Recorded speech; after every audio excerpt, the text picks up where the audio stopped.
So I was in a sketch group and I was performing with like a lot of other people, and I think what attracted me to stand up was just like one voice up there. Like I was dealing with 20 other people in this sketch group, and I just decided that I had something to say and that I wanted to be responsible for my own material and like it succeeding or failing, and I think that's what it attracted it to me. It was like some independence. I mean, I was fucking scared. It was like free falling, man. I mean, because you kind of you copy the people that you think you want to be like, or that you see like comedy and I guess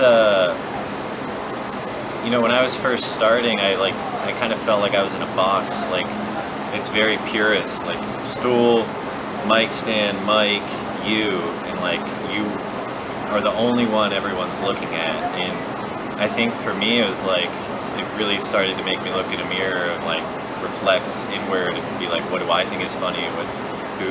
How can my performance be accentuated? And I remember hitting the open mics in Tallahassee where I got started, and I did stand up as a character, like a pregnant man whose wife had left him, and so he was very depressed and kind of like using comedy to get through it. And the host of the open mic told me that I couldn't come back because it wasn't sketch, it was stand up, and I felt very like a personal affront because he was trying to stop me from following this thread of what I thought was funny. And I think I've always been trying to do something outside of the form to try to like push the form, and that's always very scary. Like when we started this tour, I was like, I hope I fit in.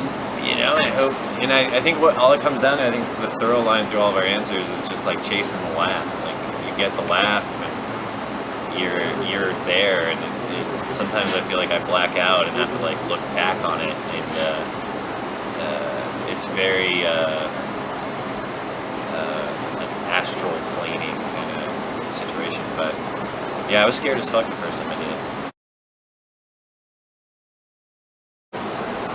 If I had to give you an answer, I mean, I think it'd be like "Killing Me Softly" by Dave Chappelle. I mean, I remember seeing that and just like seeing that there was another level of like what comedy can be. In his newest special, like Bird Revelation, really helped me find some cathartic thoughts about like the current state of our culture. And I think to be funny and to also be like making lasting philosophical comments on like the state of the world is like where I would want to be in comedy. But I remember like the first time that comedy kind of hit me was watching like Mystery Science Theater 3000, and I think everybody like sees what they're like. Someone they look up to at this point is my stepdad, and he would watch it and like laugh, and I'd be like, holy shit, it's making him laugh and he's fucking hilarious. Like this is some next level shit. And just like the structure of jokes and the riffing, and I think that was really inspiring to me. It's not a comedy special, but it's something that had a lasting effect on me, I think. My favorite sitcom is Arrested Development. I think it does like the perfect synthesis of story and joke. Like Arrested Development. Yes, you're right. Like the story feeds the joke, which feeds the story, and it's just like this perfect like flow of character and story and jokes. I still rewatch it. I think every couple months just to like have it in my brain. When it comes to movies, I was thinking of two. Drop Dead Gorgeous, which is like this mockumentary style movie from the 90s about a pageant being held in Minnesota, and it's just like this amazing fucking film before I think mockumentary was even in our like vernacular, and I think anything that as like a kid we would watch and quote and like use in our daily lives as like funny things, like totems to like hold on to and like use to laugh whenever we wanted to, was just like, that was the shit.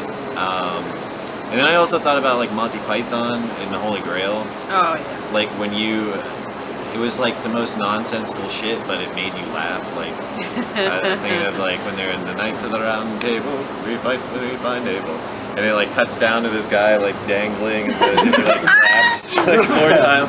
Like that cutaway was just like the most amazing thing as a kid, and then the rabbit biting people's heads off. It was just like, this is fucking ridiculous. And I don't know why it's funny, but it is, and I'm game. Sketch shows, I'm gonna say Kids in the Hall. I think that's another show where you don't know why it's funny, but it is, and it's like off-putting, and it's weird, and it's like, how did this ever get made? But it exists. For real though. Yeah. How the fuck? Like, I'm squishing you, like, with the head squishing, and it's like, and I was like the guy that's like talking at the gay bar, like, you know, it was just so cutting edge, and I think it changed the course of sketch comedy in its own little way. Those are my 3. Steve Martin, if he would have me. I want Martin Short as Jiminy Glick. I'm planning to move to New York. I hope that I hope to not go insane in the next 5 years. Yeah. Because this is one of the things that I know I want to be doing, and there's so many other elements of it that kind of muddy the waters when it comes to just doing what you like to do.